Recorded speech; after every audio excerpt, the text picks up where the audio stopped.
नमस्कार प्यारे साथियों, क्रैश कोर्स के फर्स्ट क्लास में आप लोगों का स्वागत है। पर दोस्त, आज से हम लोग क्रैश कोर्स का शुभारंभ करने के लिए जा रहे हैं, जिसके अंतर्गत आज हम लोग बात करेंगे क्लास 10th मैथमेटिक्स को लेकर के, जो आप लोगों के बोर्ड परीक्षा में काफी ज्यादा स्कोरिंग सब्जेक्ट होता है। आज हम बात करेंगे चैप्टर 1, जिसका नाम है वास्तविक संख्या रियल नंबर, जो संख्या पद्धति अर्थात नंबर सिस्टम के अंतर्गत आते हैं। एक एक कॉन्सेप्ट पर बात करेंगे जो सीधे तौर पर आपके बोर्ड परीक्षा में पूछ दिए जाते हैं। एक एक कॉन्सेप्ट को लेकर के बात करेंगे। अगर आप अभी तक कुछ भी नहीं पढ़े हैं, चैप्टर 1 का नाम भी नहीं सुने हैं, तो मेरे ऊपर भरोसा रखिए, आपको एक एक कॉन्सेप्ट को जो है एकदम बारीकी से समझाएंगे और आपको 100% समझ में आएगा। पूरा एक्सरसाइज आपको सॉल्व नहीं करवाया जाएगा, आपको इस लायक जरूर बना दिया जाएगा कि आपके बोर्ड परीक्षा में अगर इस चैप्टर से एक भी प्रश्न आए तो आप बेहिचक उसका जवाब दे सकते हैं। तो चलिए बिना किसी देरी के आज की क्लास को शुरू करते हैं। हाँ तो प्यारे साथियों, चलिए आज की क्लास को शुरू करते हैं।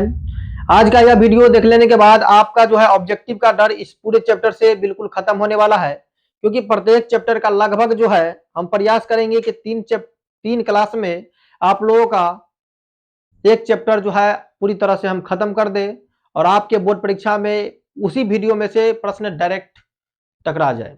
तो चलिए आज की क्लास को शुरू करते हैं बिना किसी देरी के। मेरे दोस्त, चैप्टर का नाम है वास्तविक संख्या। अगर आप कॉपी पेन लेकर के बैठे हैं तो हेडिंग में लगाइए वास्तविक संख्या, जिसको हम लोग प्यार से कहते हैं रियल नंबर। वास्तविक संख्या मेरे दोस्त, जिसको अंग्रेजी में कहेंगे रियल नंबर।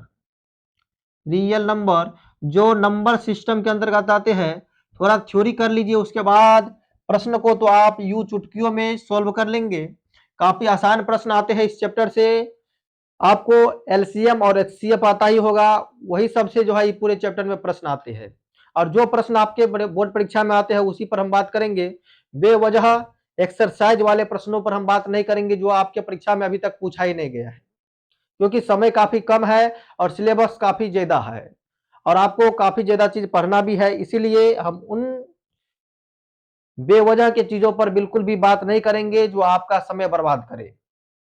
हम रिजल्ट के तौर पर बात करेंगे, हम उन प्रश्नों पर बात करेंगे जो आपको रिजल्ट देकर के जाएगा। मेरे दोस्त, थ्योरी के रूप में सबसे पहले वास्तविक संख्या यानी कि रियल नंबर, जो नंबर सिस्टम के अंतर्गत आते हैं, संख्या पद्धति के अंतर्गत आते हैं, जिसमें आप लोगों को संख्याओं के बारे में तनिक जानकारी रहना चाहिए। संख्या के बारे में जानकारी रखने के लिए सबसे पहले आपको मेरे दोस्त इस पूरे चैप्टर में सबसे पहले समझना है प्राकृत संख्या के बारे में, कि आखिरकार प्राकृत संख्या होता क्या है, यानी कि नेचुरल नंबर होता क्या है। हम परिभाषा पूरी जो है आपको समझाने का प्रयास नहीं करेंगे, क्योंकि बोर्ड परीक्षा में आपको परिभाषा कभी भी नहीं पूछा जाएगा। प्राकृत संख्या क्या होता है मेरे दोस्त? गिनती की संख्या को ही हम लोग प्राकृत संख्या कहते हैं। गिनती की संख्या का मतलब हो गया, एक से शुरू होगा, वो अनंत तक जाएगा। एक हो, दो हो, तीन हो, चाहे वो चार हो, पांच हो, ऐसे ही करके अनंत तक, यानी कि इन्फिनाइट तक जाएगा। तब हम उसको कहेंगे मेरे दोस्त प्राकृत संख्या। परिभाषा उतना अच्छा से नहीं बताएंगे, बस समझ लीजिए गिनती की संख्या को प्राकृतिक संख्या कहते हैं, एक से लेकर के अनंत तक। संख्याओं का अच्छा खासा समझ होना चाहिए आपके अंदर। अगर आप वीडियो को जो है पूरे फोकस के साथ देखते हैं तो आपके अंदर तनिक भी कंफ्यूजन नहीं रहेगा। प्राकृतिक संख्या यानी एक दो से लेकर के अनंत तक जो भी संख्या आएगा वो प्राकृतिक संख्या होगा, यानी कि गिनती की संख्या को प्राकृतिक संख्या कहेंगे। उसके बाद दूसरा संख्या होता है मेरे दोस्त, जिसके बारे में आपको जानकारी रहना चाहिए। दूसरा होता है पूर्ण संख्या। शॉर्ट तरीका में हम बात करेंगे, क्योंकि यह क्रैश कोर्स का मतलब ही होता है शॉर्ट में, वन शॉट रिवीजन के तौर पर आपको लंबा खासा प्रोसेस में न ले जाकर के एकदम शॉर्ट तरीका से पूरे चैप्टर को रिवाइज करवा दिया जाए, वही हम यहाँ पर आपको कर रहे हैं। पूर्ण संख्या क्या होता है मेरे दोस्त? प्राकृतिक संख्या के परिवार में ही शून्य को अगर हम सम्मिलित कर दे तो वही हो जाता है पूर्ण संख्या, और यह भी जो है अनंत तक होता है। मेरे दोस्त, प्राकृतिक संख्या के परिवार में अगर हम शून्य को सम्मिलित कर देंगे तब उसको कहेंगे पूर्ण संख्या, अर्थात शून्य से शुरू होने वाले संख्या को ही हम लोग पूर्ण संख्या कहते हैं। मेरे दोस्त, प्राकृत संख्या में अगर आपको पूछा जाए कि सबसे छोटी प्राकृतिक संख्या क्या होता है, तो आपको याद रखना है सबसे छोटी प्राकृतिक संख्या होता है 1। अगर आपको पूछा जाए कि सबसे बड़ी प्राकृतिक संख्या क्या होता है मेरे दोस्त, तो सबसे बड़ी प्राकृतिक संख्या होता है आपके अंदर, याद रखना है, इन्फिनाइट अर्थात अनंत। प्राकृतिक संख्या में पूछा जाए सबसे छोटी प्राकृतिक संख्या क्या होता है, तो आपको याद रखना है 1 होता है। सबसे बड़ी प्राकृतिक संख्या क्या होता है, तो अनंत होता है।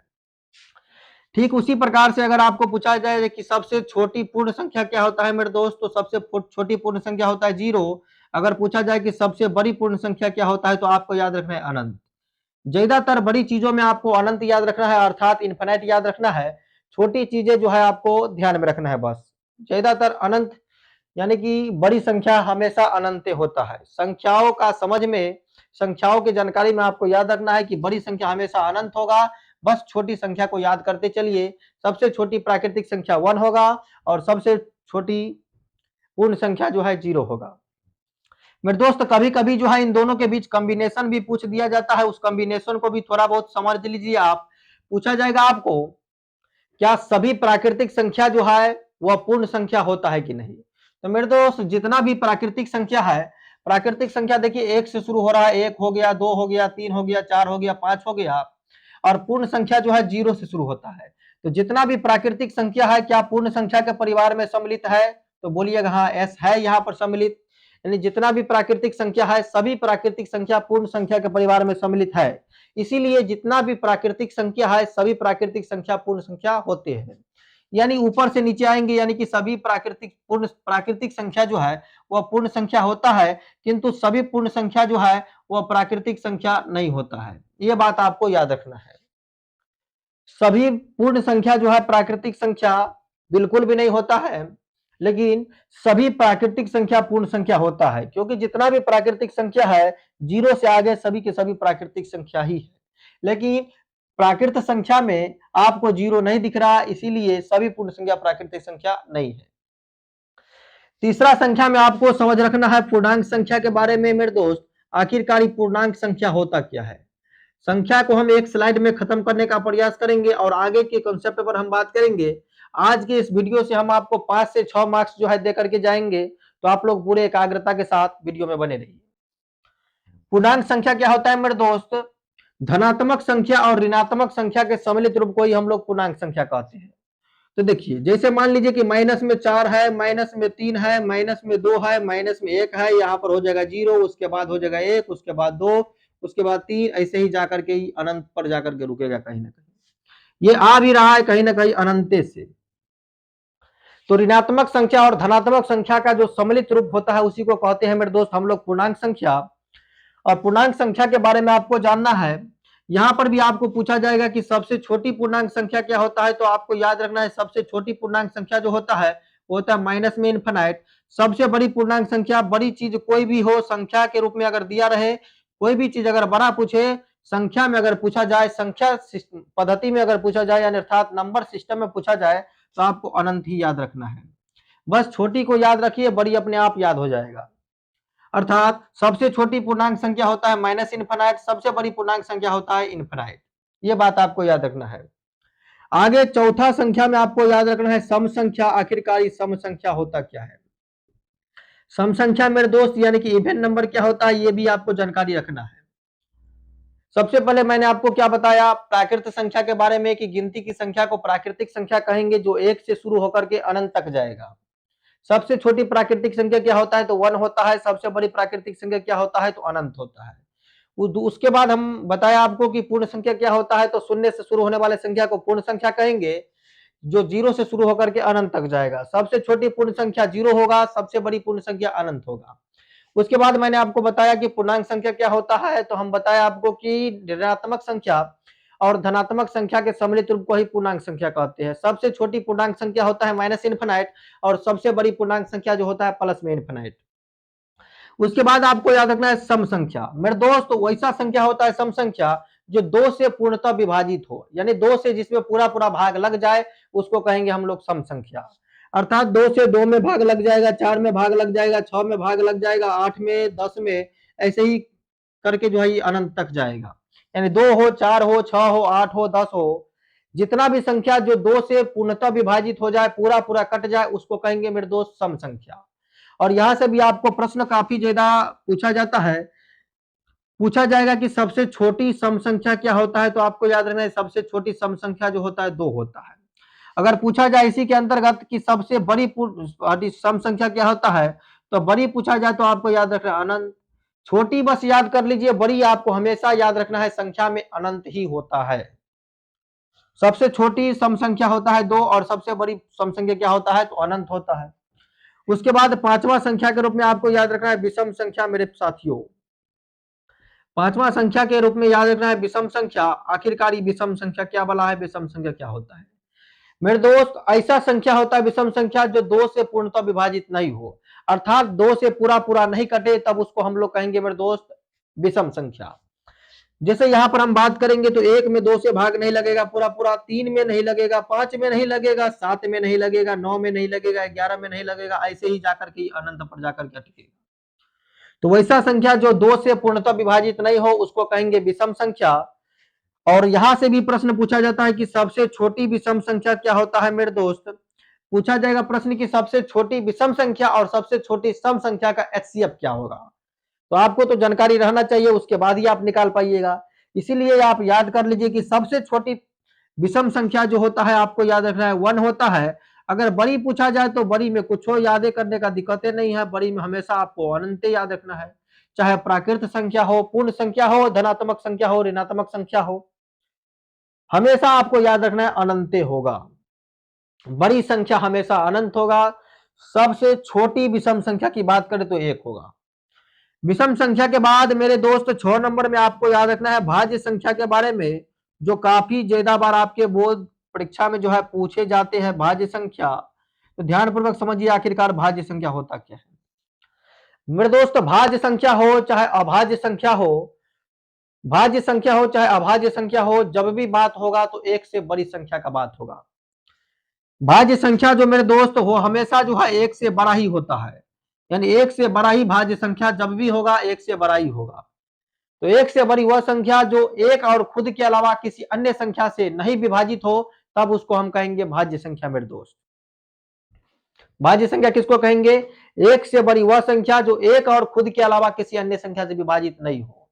एक से बड़ा संख्या होना चाहिए, एक न तो भाज्य संख्या है और न ही अभाज्य संख्या है।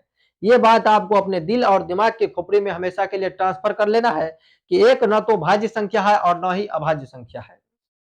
तो भाज्य संख्या के बारे में अगर बात किया जाए तो एक तो नहीं है होगा, दो जो है मेरे दोस्त, दो भी यहां पर भाज्य संख्या नहीं है, क्योंकि एक और खुद के अलावा दूसरा संख्या से कटता ही नहीं है। और भाज्य संख्या वैसा होता है जो एक और खुद के अलावा किसी अन्य संख्या से भी कट जाए, उसको क्या कहेंगे मेरे दोस्त? भाज्य संख्या कहेंगे। इससे पहले सॉरी हम यहाँ पर गलत शायद बोल दिए। भाज्य संख्या क्या होता है? एक से बड़ी वह संख्या जो एक और खुद के अलावा किसी अन्य संख्या से भी कट जाए, उसको कहेंगे भाज्य संख्या, और नहीं कटे तब कहेंगे उसको अभाज्य संख्या। तो भाज्य संख्या क्या होता है? एक से बड़ी वह संख्या जो एक और खुद के अलावा किसी अन्य संख्या से कटे। जैसे एक तो नहीं कटेगा, दो भी नहीं कटेगा, तीन भी नहीं कटेगा, लेकिन चार तो कट जाएगा। चार कट जाएगा, पांच नहीं कटेगा, छह कट जाएगा, सात नहीं कटेगा, आठ कट जाएगा, नौ भी कट जाएगा, 10 भी होगा, यहाँ पर 11 नहीं होगा, 12 हो जाएगा। ऐसे ही करके जो है ये भी अनंत तक जाएगा कहीं ना कहीं। तो यहां से भी आपको काफी अच्छा खासा वेटेज होता है, इसके रिलेटिव प्रश्न भी पूछा जाता है भाज्य संख्या में। भाज्य संख्या में भी आपको पूछा जाएगा कि सबसे छोटी भाज्य संख्या क्या होता है। तो आपको याद रखना है सबसे छोटी भाज्य संख्या जो होता है वो 4 होता है। उसके बाद आपको एक और बात याद रखना है कि सबसे बड़ी भाज्य संख्या क्या होता है। तो सबसे बड़ी भाज्य संख्या आपको अनंत याद रखना है, बड़ी में हमेशा अनंत याद रखिए। तो सबसे छोटी भाज्य संख्या क्या होगा? तो 4 होगा, और सबसे बड़ी भाज्य संख्या क्या होगा? तो अनंत होगा। तो अगर आप इसको स्क्रीनशॉट लेना चाहते हैं तो लीजिए, हम आगे के कॉन्सेप्ट आगे के स्लाइड में बताना चाहते हैं। तो चलिए आगे के कॉन्सेप्ट को समझने का प्रयास कीजिए। उसके बाद आपको समझ करके रखना है अभाज्य संख्या के बारे में कि आखिरकार अभाज्य संख्या क्या होता है। भाज्य संख्या के बारे में मैंने आपको बता दिया कि भाज्य संख्या क्या होता है। एक से बड़ी वह संख्या जो एक और खुद के अलावा किसी अन्य संख्या से भी विभाजित हो, तब उसको कहेंगे हम भाज्य संख्या। अभाज्य संख्या क्या होता है? एक से बड़ी वह संख्या जो एक और खुद के अलावा किसी अन्य संख्या से विभाजित नहीं हो। जैसे एक से बड़ी संख्या की अगर बात करें तो दो जो है यहाँ पर, जो एक से ही कटता है और खुद से कटता है, दूसरा किसी भी संख्या से नहीं कटता है। तीन हो सकता है यहाँ पर, पांच भी होगा जो एक और खुद के अलावा किसी अन्य संख्या से नहीं कटेगा, सात भी होगा यहाँ पर, नौ नहीं हो सकता है, आठ भी नहीं हो सकता है, 11 जो है एक और खुद के अलावा किसी अन्य संख्या से नहीं कटेगा, 12 हो जाएगा यहाँ पर, 13 हो जाएगा यहाँ पर अभाज्य संख्या। 13 के बाद क्या होगा यहाँ पर मेरे दोस्त? 14 भी एक और खुद के अलावा किसी अन्य संख्या से कट जाता है, 15 भी नहीं होगा, 16 भी नहीं होगा, यहाँ पर हो जाएगा डायरेक्ट 17। ऐसे ही जो है ये अनंत तक जाएगा। तो अभाज्य संख्या क्या होता है? एक से बड़ी वह संख्या जो एक और खुद के अलावा किसी अन्य संख्या से नहीं कटे, उसको कहेंगे अभाज्य संख्या, जिसको रूढ़ संख्या के नाम से भी मेरे दोस्त जानते हैं। यहां से भी काफी अच्छा खासा प्रश्न पूछा जाता है कि सबसे छोटी अभाज्य संख्या क्या होता है? तो आपको याद रखना है कि सबसे छोटी अभाज्य संख्या होता है 2, और सबसे बड़ी अभाज्य संख्या होता है मेरे दोस्त अनंत। बड़ी में हमेशा आपको अनंत याद रखना है, छोटी में आप बस याद कर लीजिए। सबसे छोटी अभाज्य संख्या क्या होता है? 2 होता है। और आपको कभी कभी पूछा जाता है कि हम सबसे छोटी सम अभाज्य संख्या का नाम बताइए, यानी कि जो सम संख्या भी है और अभाज्य संख्या भी है। तो मेरे दोस्त सम अभाज्य संख्या एक मात्र 2 ही है, जो सम संख्या भी है और साथ में जो है अभाज्य संख्या भी है। तो इसीलिए इसको जो है हम लोग सम अभाज्य संख्या के नाम से जानते हैं। 2 के अलावा और कोई भी संख्या है ये नहीं है जो सम भी हो सके और अभाज्य संख्या भी हो सके।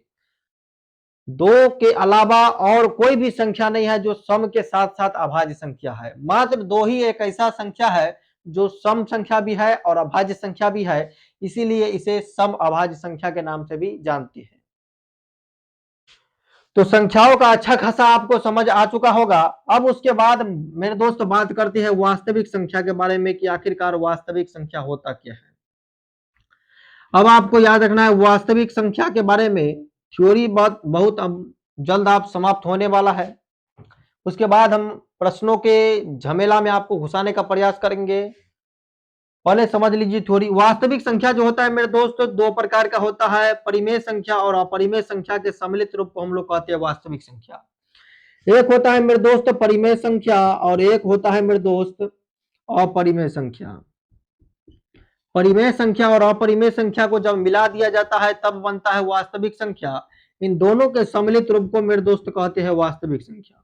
दोनों को एकदम बारीकी से समझिए कि परिमेय संख्या क्या होता है, अपरिमेय संख्या क्या होता है। मेरे प्यारे साथियों, परिमेय संख्या क्या होता है ध्यानपूर्वक समझिए।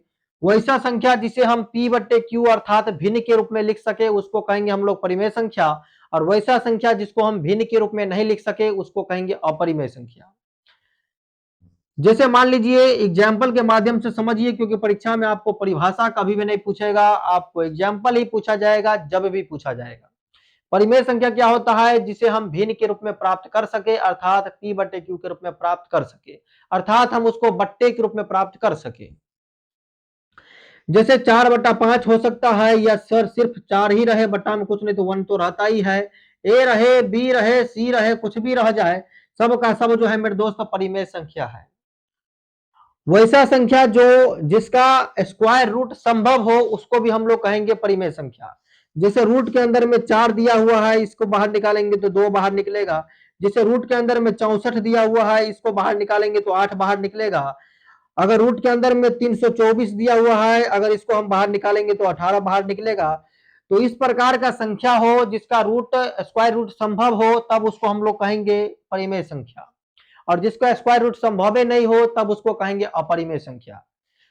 तो मेरे दोस्त p बाय क्यू के रूप में जिसे हम प्राप्त कर सकेंगे उसको कहेंगे परिमेय संख्या, लेकिन जिसको हम p बटे क्यू के रूप में नहीं प्राप्त कर सकते हैं उसको कहेंगे अपरिमेय संख्या।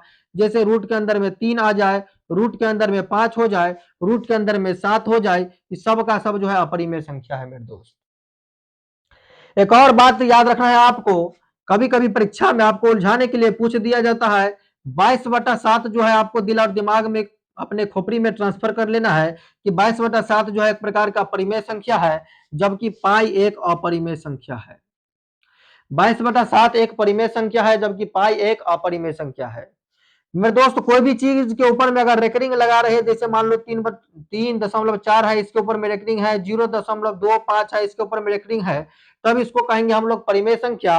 अर्थात किसी भी चीज के ऊपर में रेकरिंग लगा रहे तब उसको कहेंगे परिमेय संख्या, और कोई भी चीज अगर बार बार पुनरावृत्ति होता रहे तब उसको कहेंगे अपरिमेय संख्या। रेकरिंग का मतलब ही होता है वह संख्या जो है बार बार रिपीट कर रहा है, लेकिन हम इसको परिमेय संख्या के रूप में प्राप्त कर लेते हैं, अर्थात भिन्न के रूप में प्राप्त कर लेते हैं, इसीलिए यह हो जाता है परिमेय संख्या। लेकिन इसी चीज को रेकरिंग हटा करके यहाँ पर मान लीजिए आपको 3.444 ऐसे दे दिया है, लेकिन वहां पर आपको कोई सीमित पैटर्न नहीं दिया है कि यहाँ पर जाकर के रुक जाता है, तब इसको हम लोग कहेंगे अपरिमेय संख्या प्यारे साथियों।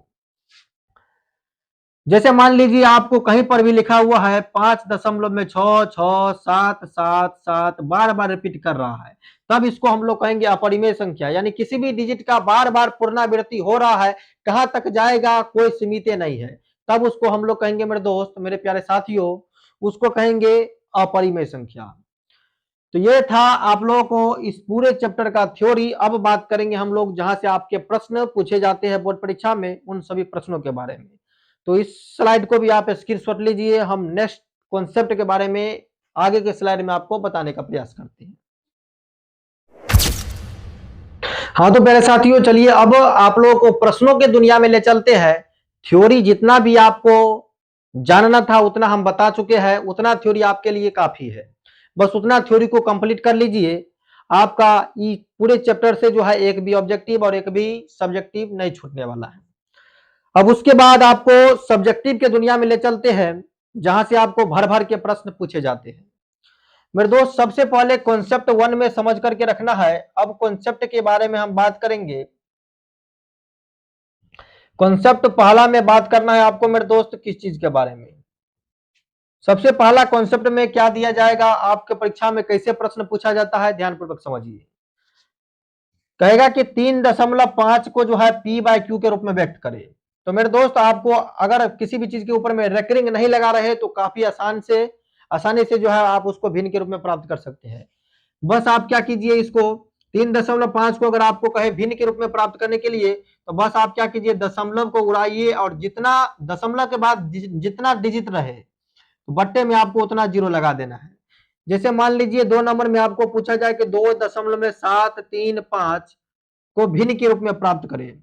तो मेरे दोस्त, अगर इसको आपको भिन्न के रूप में प्राप्त करना है, बस आपको क्या करना है, दशमलव उड़ाना है, यानी कि 2735 लिखना है। दशमलव के बाद आपको देखना है कि दशमलव के बाद कितना डिजिट है, तो 1 2 3, तो बट्टे में आपको एक पर 1 2 3 जीरो बैठा देना है। बस काम खत्म। काटना है तो काटिए, नहीं तो वैसे ही छोड़ दीजिए। लेकिन अगर आपको पूछा जाए कि 3 नंबर में समझ लीजिए कि 0.3 इसके ऊपर में रेकरिंग लगा रहे, तब इसको आप कैसे भिन्न के रूप में प्राप्त कर सकते हैं? मेरे दोस्त, इसको जो है आपको जो है कभी कभी ऑब्जेक्टिव में भी पूछ दिया जाता है और कभी कभी सब्जेक्टिव में भी पूछ दिया जाता है।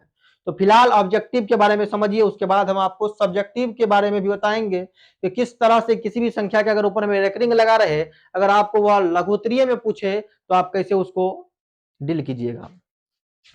मेरे दोस्त, रेकरिंग का मतलब होता है बट्टे में, आपको याद रखना है कि जितना संख्या पर रेकरिंग लगा रहे बट्टे में आपको उतना 9 बैठा देना है। जैसे 3 पर इक्के को संख्या पर दशमलव के बाद एक संख्या पर रेकरिंग है, तो यहाँ पर इसका जो रिजल्ट होगा 3/9 हो जाएगा। कटाइएगा मेरे दोस्त, तो यहाँ पर हो जाएगा 1/3। जैसे मान लीजिए 4 नंबर में आपको लिखा हुआ यहाँ पर 0.25 और दोनों के ऊपर में रेकरिंग है, बस आपको क्या करना है, 25 को ऊपर में रखना है। कितना संख्या पर रेकरिंग है, तो 2 संख्या पर रेकरिंग है, तो 2 9 नीचा में बैठा दीजिए, बस काम खत्म। जैसे मान लीजिए 5 नंबर एग्जाम्पल के माध्यम से मैं आपको समझाने का प्रयास करूं। जैसे मान लीजिए यहाँ पर 0 में 3 2 5 तीनों संख्या पर रेकरिंग दिया हुआ है, तो आपको तीनों संख्या को ऊपर में लिखना है 3 2 5 और बटा में आपको क्या करना है, कितना संख्या पर रेकरिंग है, तो 3 संख्या पर, तो 1 2 3 ठो 9 नीचे में बैठा देना है। इस तरह से आप आसानी से किसी भी संख्या के रेकरिंग ऊपर में रेकरिंग लगा रहे तो उसको भिन्न के रूप में प्राप्त कर सकते हैं। लेकिन आप अगर आपको सब्जेक्टिव में पूछा जाए तब कैसे बनाइएगा, तो ध्यानपूर्वक समझने का प्रयास कीजिए कि आपको अगर सब्जेक्टिव में पूछा जाए तब कैसे आपको बनाना है। जैसे मेरे दोस्त, क्वेश्चन पूछा जाता है, प्रश्न पूछा जाता है कि 0.5 इसके ऊपर में रेकरिंग को P बटे Q के रूप में व्यक्त करे, P बटे Q के रूप में व्यक्त करें। मेरे दोस्त, पूछा जाएगा कि 0.5 इसके ऊपर में रेकरिंग है को P बटे Q के रूप में व्यक्त करे, कैसे बनाना है देख लीजिए, समझिए। यहाँ पर सब्जेक्टिव के रूप में सबसे पहले आपको स्टेप फॉलो करना है, यहाँ पर लिखना है सॉल्व, और आपको क्या करना है, इसको कुछ मान लेना है। यहाँ पर हम लिख लेंगे, यहाँ पर माना परिमेय संख्या, इसको परिमेय संख्या के बराबर मान लेना है। माना परिमेय संख्या x बराबर, x के इक्वल टू में मान लेना है इसको 0.5 इसके ऊपर में रेकरिंग। मेरे दोस्त, किसी भी संख्या के ऊपर में अगर रेकरिंग लगा रहे, इसका मतलब होता है वह संख्या का जो है बार बार पुनरावृत्ति हो रहा है। तो इसको मान लेना है आपको पुनः x बराबर में इसको 3 बार लिख लीजिए, 0.555, बार बार इसका पुनरावृत्ति हो रहा है। और इसको मेरे दोस्त आपको समीकरण फर्स्ट मान लेना है। उसके बाद आपको ध्यान रखना है कि अगर एक संख्या पर एक रिंग लगा रहे तो आपको दोनों तरफ 10 से गुना करना है। अगर दो संख्या पर एक रिंग लगा रहे तो दोनों तरफ 100 से गुना करना है। तीन संख्या पर एक रिंग लगा रहे तो आपको दोनों तरफ 1000 से गुना करना है। चार संख्या पर एक रिंग लगा रहे तो 10,000 से गुना करना है। यानी कि जीरो को बढ़ाते चले जाना है, जितना संख्या पर एक रिंग उतना ज्यादा जीरो को बढ़ा करके आपको दोनों तरफ गुना कर देना है।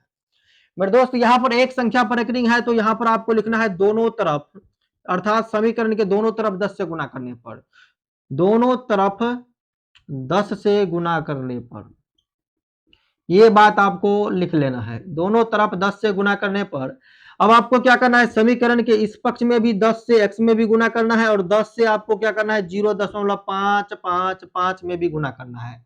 और जितना 5 दिया हुआ है एक आप स्टेप बढ़ा करके आप यहाँ पर लिख लेना है ताकि जोड़ घटाव करने में कोई समस्या ना हो। ये सबसे खुफिया तरीका होता है। आपको जितना 5 ऊपर में दिख रहा है या कोई भी संख्या रहे उसको आप एक अंक बढ़ा करके लिखिए। 10 से गुना कर रहे हैं तो एक अंक बढ़ाइए, 100 से गुना कर रहे हैं तो 2 अंक को बार बार जो है रिपीट करवा दीजिए ताकि आपको घटाने में कोई दिक्कत ना हो। तो यहाँ पर 3 को 5 था, यहाँ पर हम 4 को डाल दिए क्योंकि बार बार पुनरावृत्ति हो रहा है। इसको हम 1000 बार भी लिखेंगे तो कोई दिक्कत की बात नहीं है यहाँ पर। तो यहाँ पर 10 को जब x से गुना करेंगे तो यहाँ पर हो जाएगा 10x। 10 से जब 0.5555 में गुना करेंगे तो 10 यहाँ पर दिया हुआ है, यानी कि दशमलव को एक स्टेप आपको बढ़ा देना है। बस आपको यहाँ पर लिख देना है 5.555 हो जाएगा। इसको मेरे दोस्त आपको मान लेना है समीकरण 2। उसके बाद आपको क्या करना है, समीकरण 2 में से समीकरण फर्स्ट को घटा लेना है। यहाँ पर लिखेंगे समीकरण 2 और माइनस कर देंगे यहाँ पर समीकरण फर्स्ट से, समीकरण फर्स्ट से। यह प्रश्न आपको 2 नंबर में पूछे जाते हैं और काफी बार पूछा भी गया है, इसीलिए काफी ज्यादा इंपोर्टेंट भी है। समीकरण 2 माइनस में कर देंगे समीकरण फर्स्ट को। समीकरण 2 क्या दिया हुआ है मेरे दोस्त यहाँ पर, तो 10x बराबर में 5.555 दिया हुआ है। और समीकरण फर्स्ट क्या है, यहाँ पर x बराबर में दिया हुआ है 0.55 और 5। बार बार रिपीट ये सबका हो ही रहा है, कोई लिमिटेशन नहीं है यहाँ पर। अब देखिए यहाँ पर 5 में से 5 गया 0, 5 में से 5 गया 0, 5 में से 5 गया 0 और 5 में से 0 गया तो यहाँ पर होगा 5। अब 10 को x में से जब एगो x को घटाइएगा मेरे दोस्तों 9x होगा, अर्थात इसका जो रिजल्ट निकलेगा हम x बराबर जब निकालेंगे तो 5 ऊपर में जाएगा, 9 नीचे में आएगा। तो यहीं पर जो है हम इसको भिन्न के रूप में प्राप्त कर लिए, अर्थात x का मान निकाल लिए। तो इसी के लिए आपको जो है 2 नंबर दिया जाता है x का मान निकालने के लिए। तो चलिए, एक संख्या पर अगर एक रिंग लगा रहे तो हम दोनों तरफ 10 से गुना करेंगे। अगर आपको पूछा जाए दो संख्या पर एक रिंग लगा रहे तब कैसे कीजिएगा, तो पहले इसको स्क्रीनशॉट लीजिए, हम नेक्स्ट स्लाइड में बात करने वाले हैं। मेरे दोस्त, तो एक संख्या पर अगर एक रिंग लगा रहे तो आप आसानी से निकाल लीजिएगा। जैसे 0.5 पर एक रिंग लगा था तो आप आसानी से उसको निकाल लिए। जैसे मान लीजिए आपको HW के रूप में घर पर क्या करना है, HW के रूप में 0.3 के ऊपर में रेकरिंग को P/Q के रूप में व्यक्त करना है, 0.7 के ऊपर में रेकरिंग को P/Q के रूप में व्यक्त करना है, 0.9 के ऊपर में रेकरिंग को P/Q के रूप में व्यक्त करना है। आंसर भी मैं आपको लिख देता हूं। इसका आंसर आएगा 3/9, इसका आंसर आएगा यहाँ पर 3/9 और इसका आंसर आएगा 7/9 और इसका आंसर आएगा 9/9 अर्थात 1। आपको घर पर ये सब कुछ जो है रिवीजन के तौर पर बना लेना है ताकि आपको किसी प्रकार का समस्या ना हो। समस्या होता है तो आप कमेंट बॉक्स में जरूर बताइए।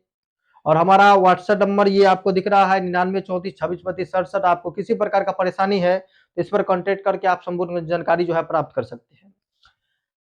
दूसरा प्रश्न आपको मेरे दोस्त पूछा जा सकता है, मान लीजिए कि पूछा जाएगा दो संख्या पर अगर रेकरिंग लगा रहे, जैसे मान लीजिए 0.25, इसके ऊपर में रेकरिंग को P/Q के रूप में व्यक्त करें, को P/Q के रूप में व्यक्त करें। मेरे दोस्त, ऐसा अगर प्रश्न आपके सामने में रहे कि 0.25 ऊपर में रेकरिंग को P/Q के रूप में व्यक्त करे, तब आपको क्या करना है, जब दो संख्या पर रेकरिंग लगा रहे तो बस वैसे ही करना है, इसको भी परिमेय संख्या के इक्वल मान लेंगे और आपको बस दोनों तरफ 100 से गुना कर देना है। कैसे करना है समझिए, यहाँ पर लिखना है आपको सॉल्व। अब सबसे पहले जो संख्या दिया है उसको कुछ मान लीजिए, माना परिमेय संख्या लिखेंगे। यहाँ पर परिमेय संख्या x बराबर में 0.25, इसके ऊपर में रेकरिंग रेकरिंग का मतलब होता है कोई संख्या बार बार रिपीट कर रहा है, इसको हम x के इक्वल में मान लेंगे 0.2525 3 बार लिख देंगे और इसको आपको समीकरण फर्स्ट के इक्वल मान लेना है। उसके बाद कितना संख्या पर रेकरिंग है मेरे दोस्त, तो दो संख्या पर रेकरिंग है, तो दोनों तरफ हम कितना से गुना करेंगे, 100 से गुना करेंगे। अब यहां पर आपको लिखना है दोनों तरफ 100 से गुना करने पर क्या लिखना है, तो दोनों तरफ 100 से गुना करने पर यहां पर लिख दीजिए दोनों तरफ 100 से गुना करने पर, बस दोनों तरफ 100 से गुना कर देना है। आपको क्या करना है, यहां पर भी 100 से x में भी गुना करना है और 100 से जो है आपको 0.2525 और 25 एक और 25 बढ़ा दीजिए, क्योंकि हम बोलवे किए है जितना स्टेप ऊपर में है एक स्टेप आपको नीचे में बढ़ा देना है ताकि घटाने में कोई झमेला ना हो। एक स्टेप आपको बढ़ा देना है और इस डॉट डॉट करके इसको जो है समीकरण सेकेंड मान लेना है। अब उसके बाद समीकरण सेकेंड में से आपको समीकरण फर्स्ट को घटा देना, पहले गुना करके इसको लिख लीजिए सही से। 100 से x में गुना करेंगे तो मेरे दोस्त यहाँ पर हो जाएगा 100x और 100 से यहाँ पर गुना कीजिएगा तो दशमलव को 2 स्टेप बढ़ा दीजिए, यानी कि 2 5 दशमलव में हो जाएगा 2 5 2 5 और 2 5 और इसको मान लेना है आपको समीकरण सेकेंड, यहाँ पर नहीं मानिए। उसके बाद आपको क्या करना है, समीकरण सेकेंड में से घटा देना है समीकरण फर्स्ट को, तो समीकरण सेकेंड माइनस कर देंगे यहाँ पर समीकरण फर्स्ट से। अब देखिए समीकरण सेकेंड क्या दिया हुआ है उसको लिखिए,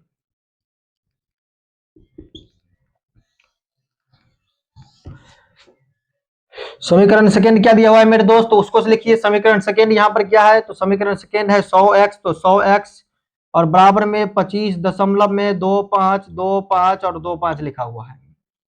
और समीकरण फर्स्ट क्या है, x बराबर में लिखा हुआ है 0.25 और 25, यहाँ पर चिन्ह परिवर्तन होगा, यहाँ पर माइनस होगा। 25 में से 25 गया, 25 25 गया, 25 25 गया, 25 में से 0 जाएगा मेरे दोस्त, तो 25 होगा बराबर के साइड में 100x में से एगो x घटाएंगे तो 99x होगा।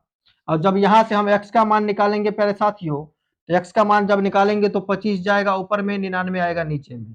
तो इस तरह से आप काफी शानदार तरीका से अगर दो संख्याओं पर रेकरिंग लगा रहे तब आप आसानी से इसको निकाल लीजिएगा। मेरे दोस्त आपको लगता होगा कि आगे में सिर्फ जीरो ये रहे तो ऐसा रूल लागू होगा, बिल्कुल भी नहीं, आगे में कुछ भी रहे यह रूल लागू होगा। जिसे एक और एग्जाम्पल के माध्यम से समझिए, उसके बाद हम क्लास को इन करने का प्रयास करेंगे और नेक्स्ट क्लास में जो है हम चैप्टर को पूरा तरह से खलास करने का प्रयास करेंगे। फिलहाल एक और क्वेश्चन समझ लीजिए, आपको लगता होगा कि जीरो रहे तभी तो ऐसा रूल लागू होगा, अगर जीरो नहीं रहे तब कौन सा रूल लागू होगा। जैसे मान लीजिए आपको पूछा जाए, यहां पर मान लीजिए हम पूछ दे कि 5.3 और 2 5 के ऊपर में रेकरिंग को आगे में भी एक संख्या हम छोड़ दिए और इधर भी एक संख्या रख दिए को p/q के रूप में व्यक्त करें, p/q के रूप में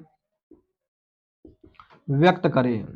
अगर ऐसा प्रश्न अगर आपके सामने में आ जाए कि 5.3 2 5 के ऊपर में रेकरिंग को p/q के रूप में व्यक्त करें, तब आप कैसे बनाइएगा।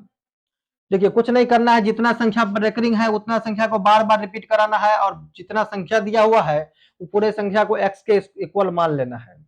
यहाँ पर भी इसको हम सॉल्व करने के लिए क्या लिखेंगे, लिखेंगे यहाँ पर भी माना परिमेय संख्या x के इक्वल में मान लेंगे हम यहाँ पर 5.325 के ऊपर में रेकरिंग, या इसी को हम लिख सकते हैं x इक्वल टू 5.32525 ऐसे ही करके बार बार इसको मान लेना है समीकरण फर्स्ट। अब कितना संख्या पर रेकरिंग है मेरे दोस्त, तो दो संख्या पर रेकरिंग है, तो दोनों तरफ आपको क्या करना है 100 से गुना कर देना है। तो यहाँ पर भी लिखेंगे हम दोनों तरफ 100 से गुना करने पर, दोनों तरफ